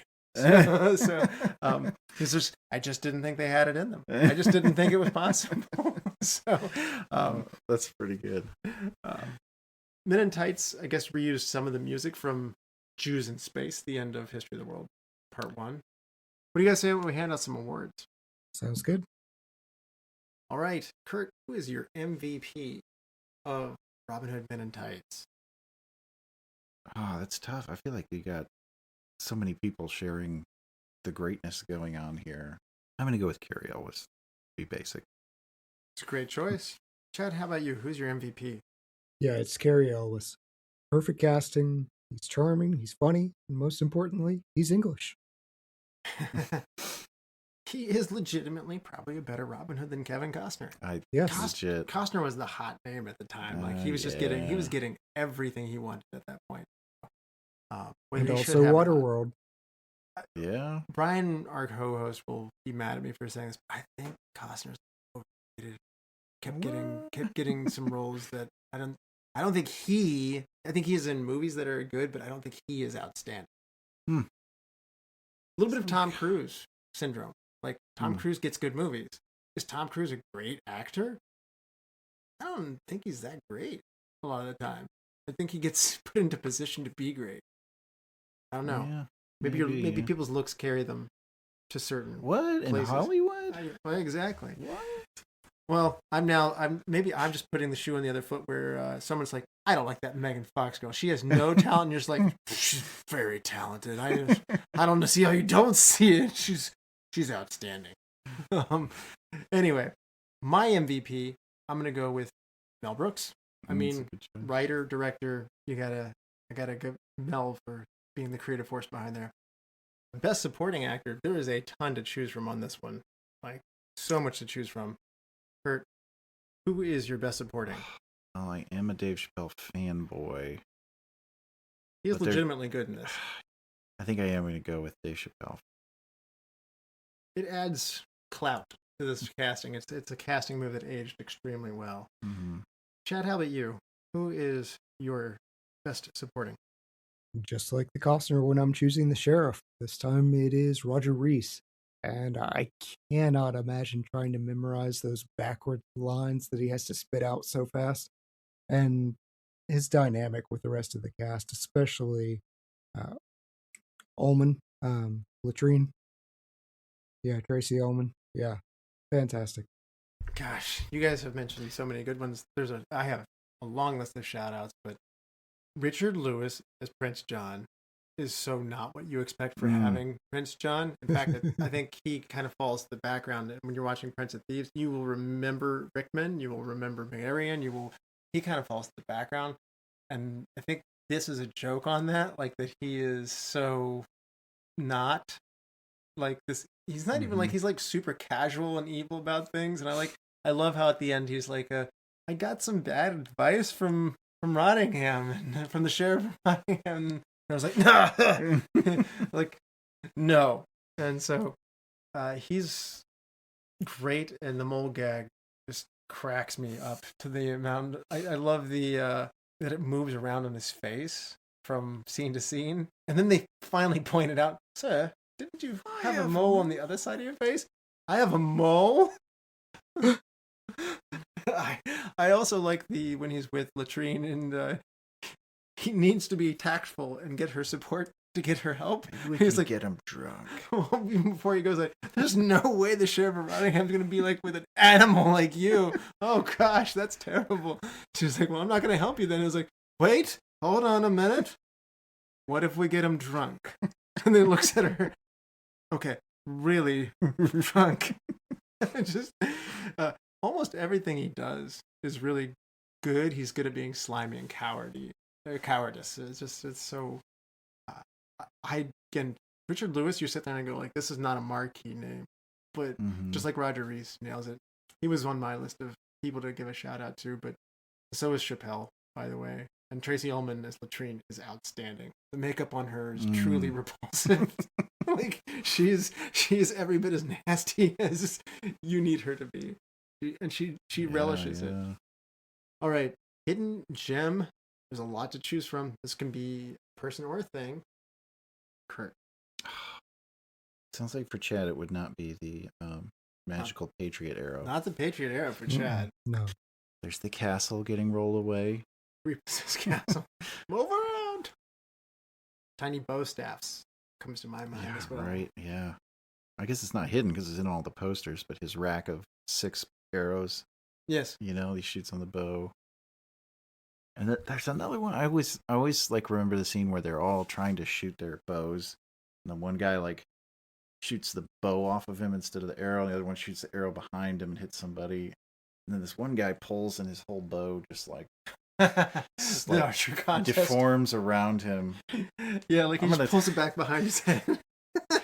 I'll go with that one just to be subtle. The weird. archery contest is great, and then you also have the other married men there in drag, like like Lincoln. Oh, I was actually thinking of when they're training the merry men. Oh, and like they're showing how terrible they are. Yeah, and they're like showing the dummies knock them over. They're drawing their bows and they're just so terrible. And the one guy's bow is just like taffy or something. And he pulls back and like the whole bow like wraps around him. Oh, and that is awesome. Yeah, that training scene is great. We might be better off with the dummies. Yeah. Yeah. Chad, how about you? Hidden gem. With Robert Ridgely, we talked about him reprising the hangman's role and adding that lisp in. Just why you decide to read this script and be like, I'm going to play this effeminate. What? It's brilliant. I love it. And it's so happy, too. Yeah. Like it's Peace out. Yeah. What are you, a size 14 and a half? And really, they kind of did this joke to some degree with the dungeon maitre d' who was like running the dungeon and like, oh, he's great. Yeah. Like he's really good, but they're different and they're both, We're so busy. I love that scene, like where he's walking and like steps on the hands, whips them, and then they all raise their hand up to the grate, and then they give him the finger. I mean, he hits his head. He's like, duck, after the guy hits his head. Like he enjoys what he's doing. Yeah. Like, hey, it's good to love your work. Living his best life. He's living his best life. And I'm on close with that. I'm going with Richard Assad, who was falafel, the assistant sacring guard. He's really good with almost no work at all. And he sells everything to the max. Again, some of the joke is coming, and it's still so good. It makes me laugh just even mentioning him. So that's my choice there. Now, recast. If you had to recast somebody else and put somebody else in their place, for me, this is very difficult. But Curt. Yeah, this is really difficult. Who would it be?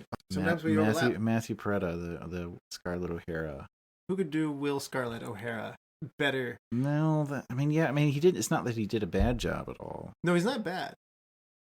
This is mine too. If I really could, I would do Kevin Costner.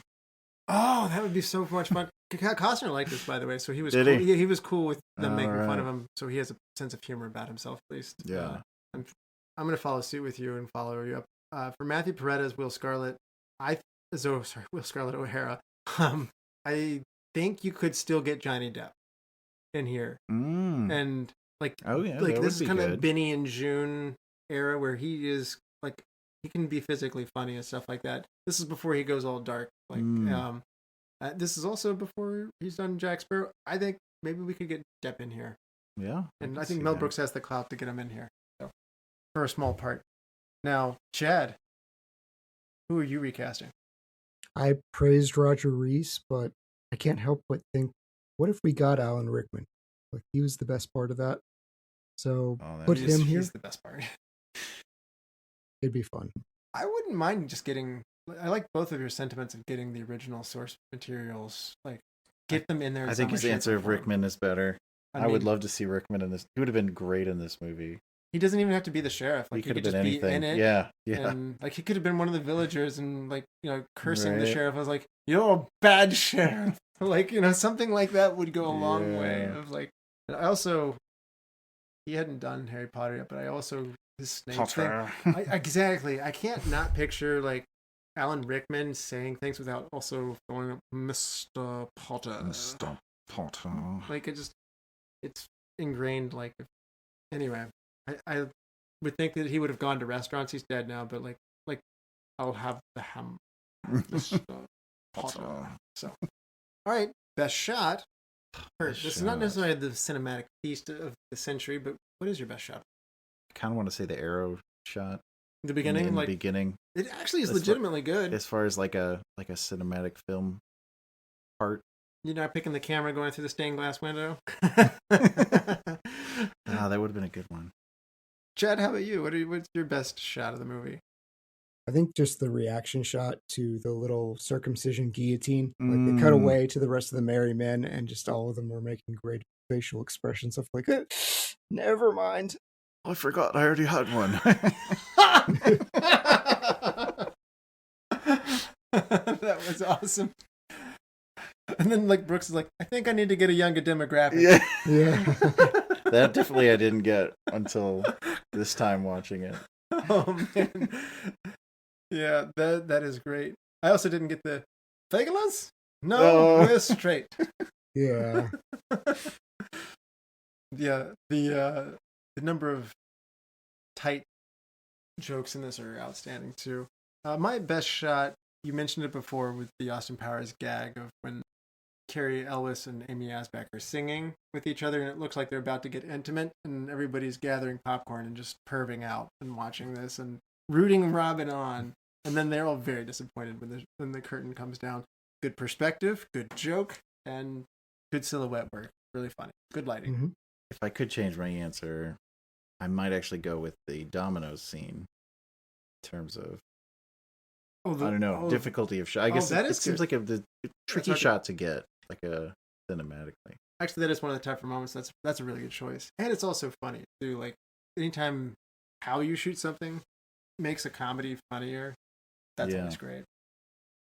I do love the perspective too of when Broomhilda like tries to jump on the horse. Like Amy Yasbeck jumps down on the horse, gracefully lands on the horse, and the horse comes to pick up her, and she jumps, and then the horse steps out of the way, and there's subtitles like, I'm not doing that.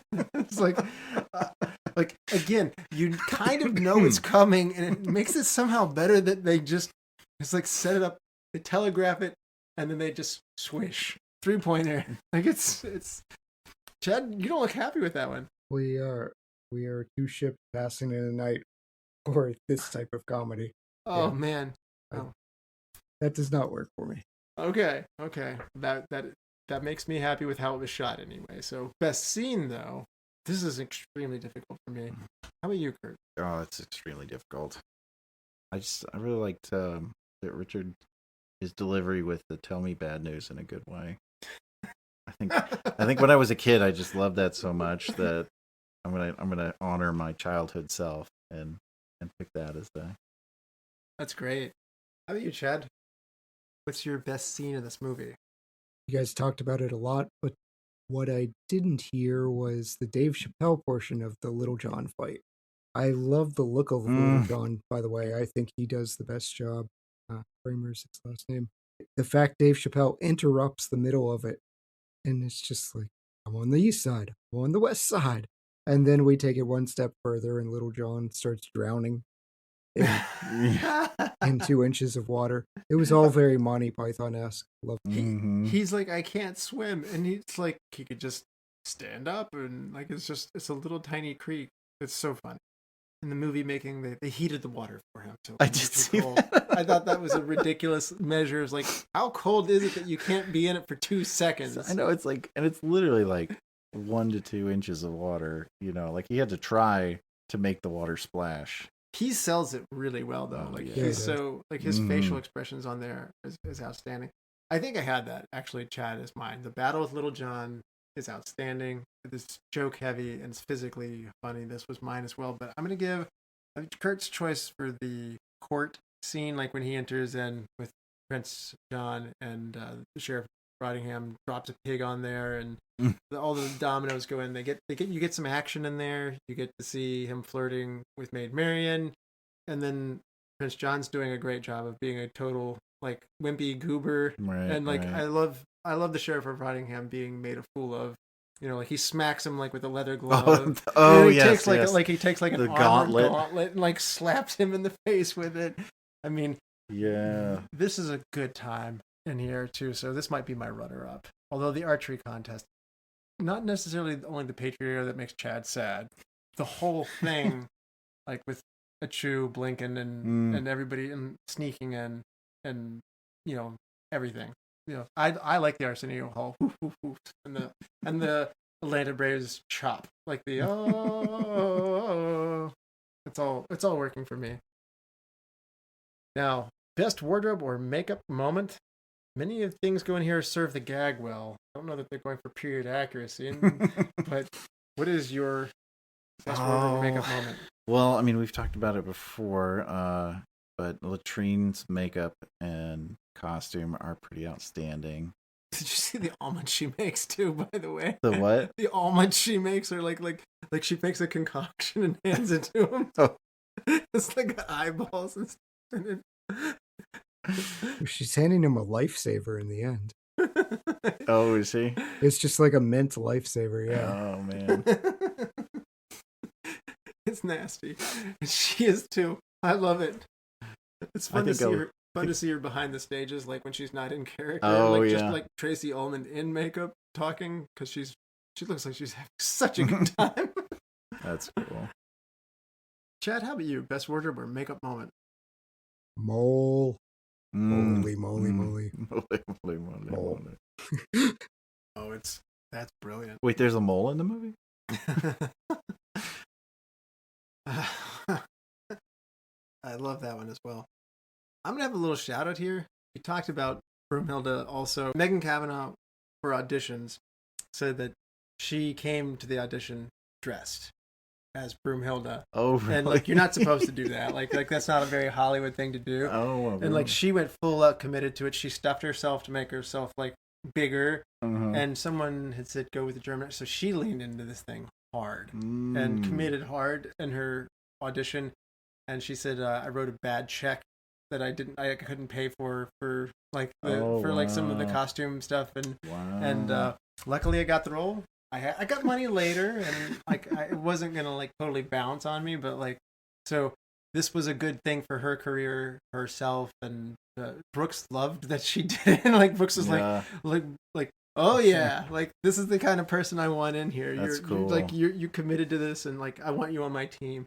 And so that story for my wardrobe makes me happy. But I will say the gag of the Everlast chastity belt is very funny. It comes up more than once. I was gonna pick that one, but I had to find something else. Yeah, I wanted you to be able to have that. Yeah, and she looks good in it too. So I mean, she's a good-looking lady, and I don't know what it is about metal swimwear. Like I mean, Princess Leia does this too. I mean, I'm sorry this stuff's uncomfortable because it looks good. They need to make some more comfortable metals.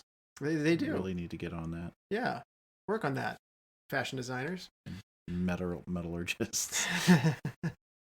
Chad, is it period accurate at all that women were locked up in these things? They seem dysfunctional and like fraught with problems. Like you wouldn't be able to wear one for hardly any time. So no is the short answer for that. No. I actually have.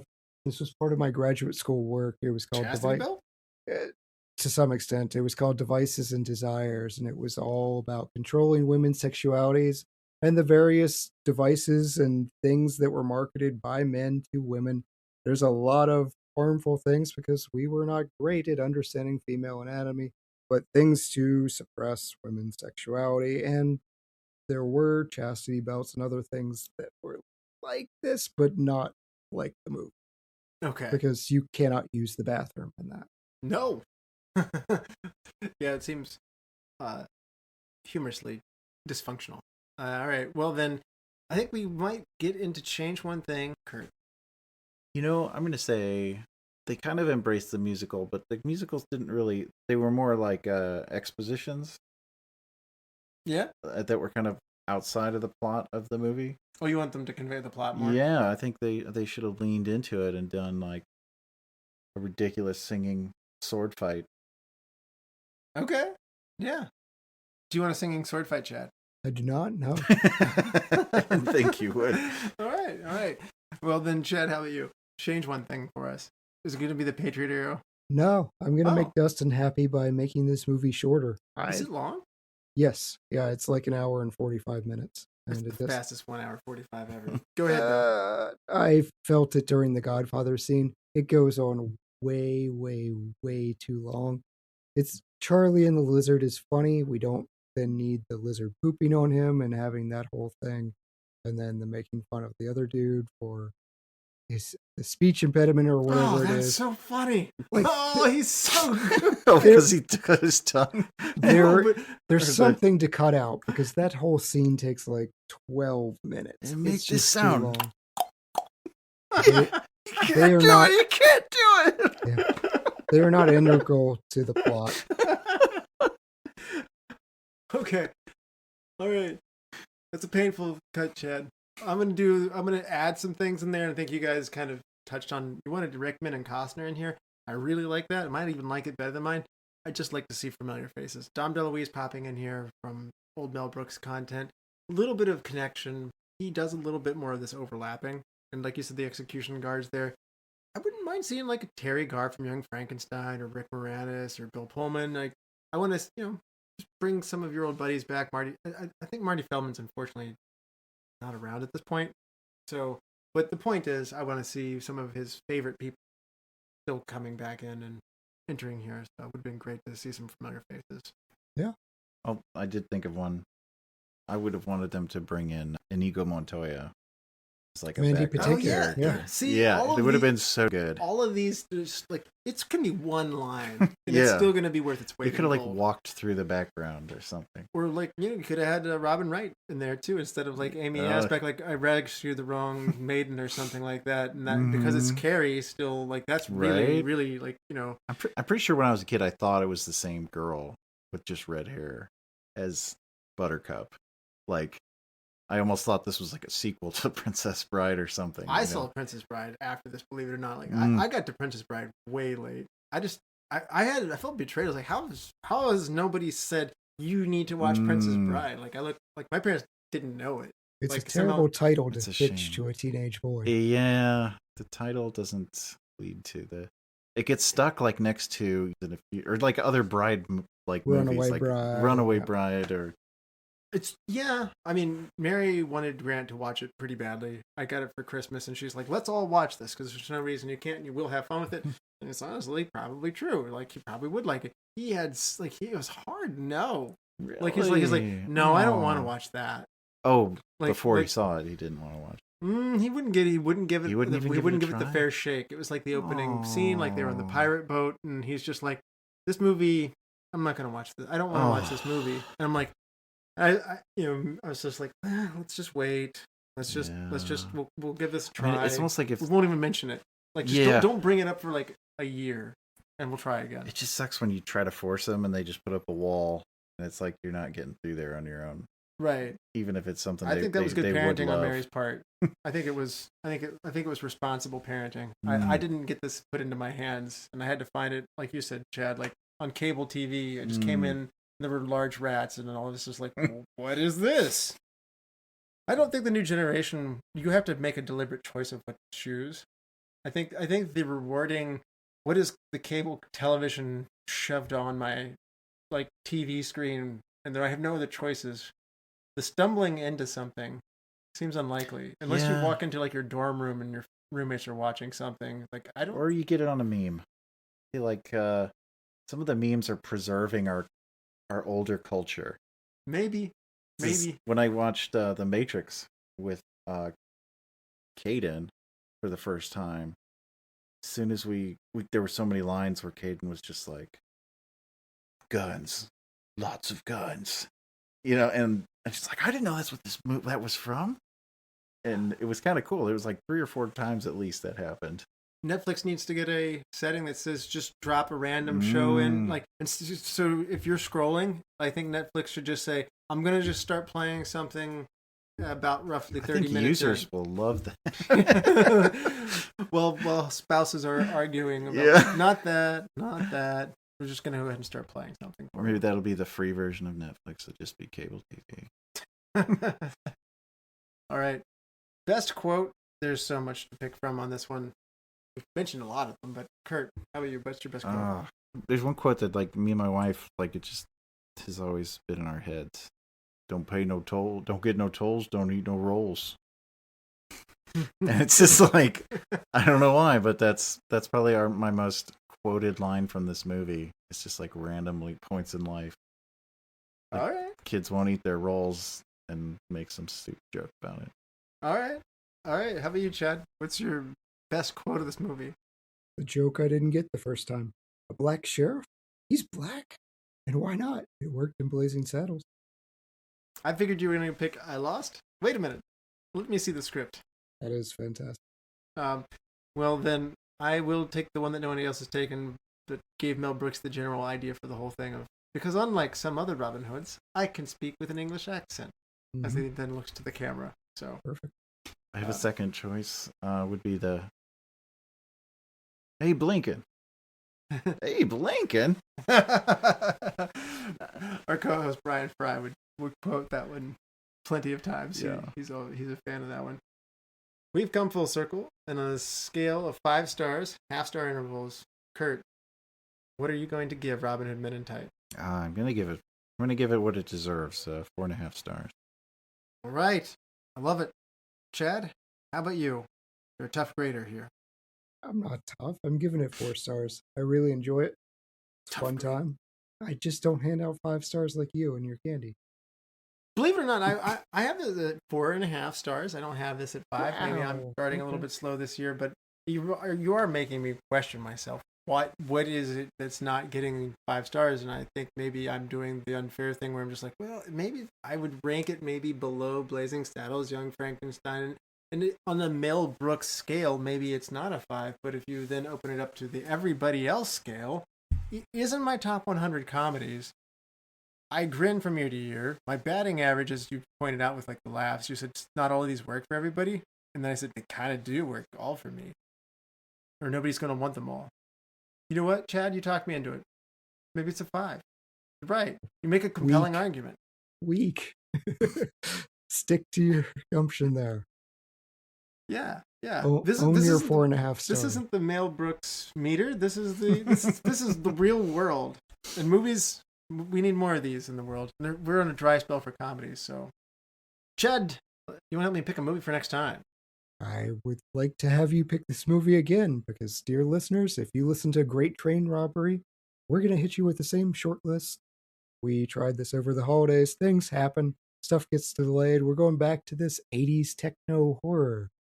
Movies about evil spreading with the use of modern technology and gadgets, all in a decade of mullets, leg warmers, windbreakers, and headbands. So let's do this.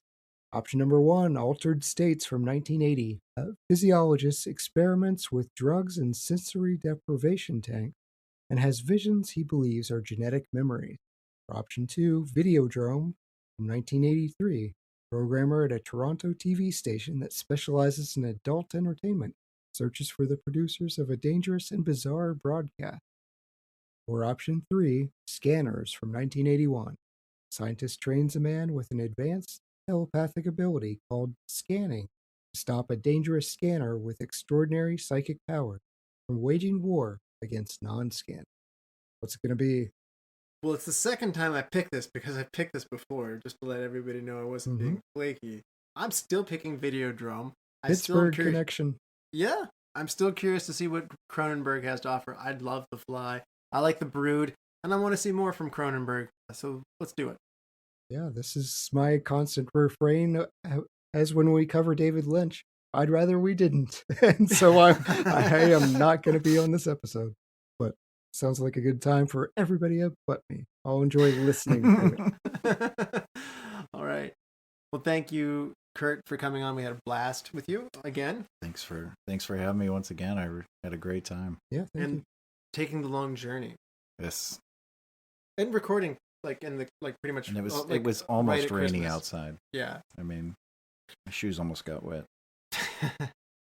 Well, and thank you, Chad. This has been a blast as always. As always, yeah. Thank you, all the lords, ladies, and knights, the Retro Movie Roundtable. We invite you to reach out to us. We want to hear from you. So subscribe, rate us on Apple Podcasts, Spotify, wherever you get your podcasts. Subscribe. Give us a subscription on our YouTube channel. Give us a like on Facebook and Instagram and Twitter at @movie_retro. Emails at retromovieroundtable@yahoo.com. And producing and providing this podcast is fun, but not free. So we invite you to support our show at our Patreon page at www.patreon.com/retromovieroundtable. All of your contributions are much appreciated and always go towards making the show better for you, the listeners. As always, thank you for listening. Be good to each other and watch more movies. Chad? I do not envy you the headache you will have when you awake. But for now, rest well and dream of large women.